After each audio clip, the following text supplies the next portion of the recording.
300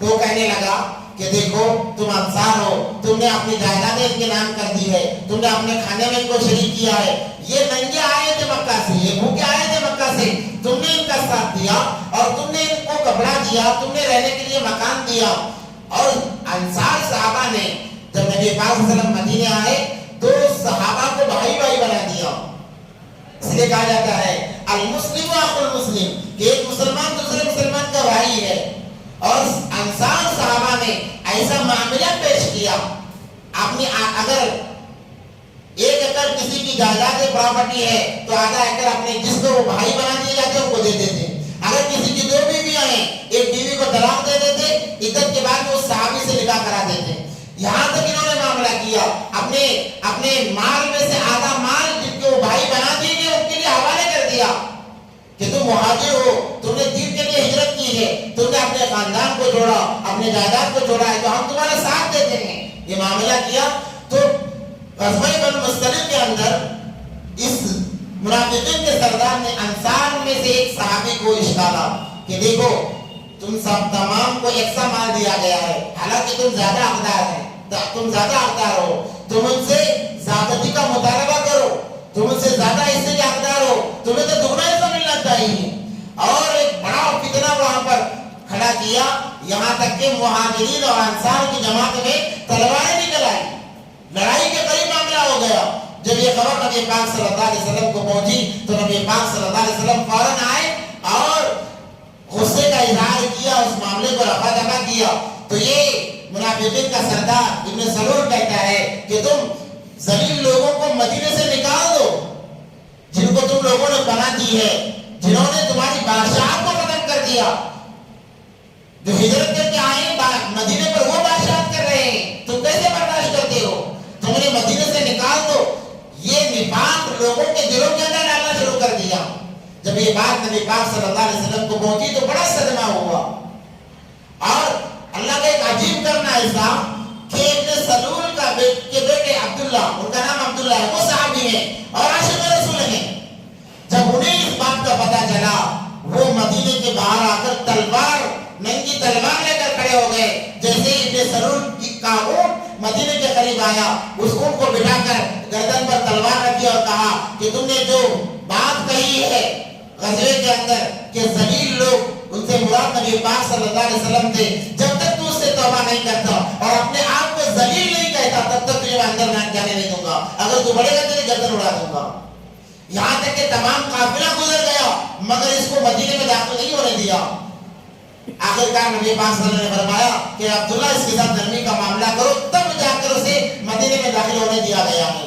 اسی لیے قرآن کے اندر آگے بھی آ رہا ہے منافقین کے بارے میں کہ قیامت کے دن میں ان کے لیے ایسی رسوائی ہوگی کہ یوم یقول المنافقون والمنافقات للذین آمنوا انظرونا نقتبس من نورکم، کہ کل قیامت کے دن ایمان والوں کے ساتھ میں نور ہوگا، ایمان والوں کی جتنا ایمان اعلیٰ ہوگا ویسا نور زیادہ ہوگا۔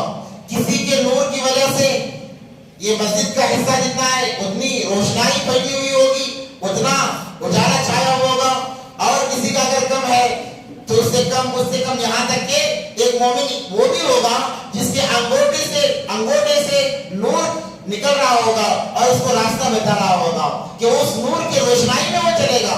تو اللہ فرماتے ہیں یوم یقول المنافقون والمنافقات، منافق مرد بھی ہیں، منافق عورتیں بھی ہیں، یہ نہیں کہ صرف مرد رہیں گے، عورتیں بھی منافق ہیں۔ یوم یقول المنافقون والمنافقات للذین آمنوا انظرونا، ایمان والوں سے کہیں گے نقتبس من نورکم، اے ایمان والوں ذرا ٹھہر جاؤ، ہم بھی تمہارے نور کے حصے میں، نور کی روشنائی میں ہم بھی چل کر آتے ہیں۔ قیل ارجعوا، ان سے کہا جائے گا، ایمان والے کہیں گے یا اللہ کی طرف سے آواز آئے گی قیل ارجعوا، لوٹ جاؤ، وراءکم فالتمسوا نورا، اور تم اپنے نور کی روشنائی میں چلو، ہماری نور کی روشنائی میں تم چل نہیں سکتے، تمہارا جو نور ہے اس نور کو تلاش کرو اور اس کی روشنائی میں تم چلو۔ اور ان کے پاس کوئی نور نہیں ہوگا کیونکہ ان کے دل کے اندر اللہ نے مرض پیدا کیا اور ان کے مرض کو اللہ تبارک و تعالیٰ نے بڑھا دیا ہے، تو ان کے پاس کوئی نور کا معاملہ ہی نہیں ہوگا۔ یا مفسر نے یوں فرماتے ہیں کہ وہ ایمان والوں کے ساتھ چپکے چلیں گے تاکہ ہم بھی اس نور کے ساتھ ساتھ یہاں سے پار ہو جائیں۔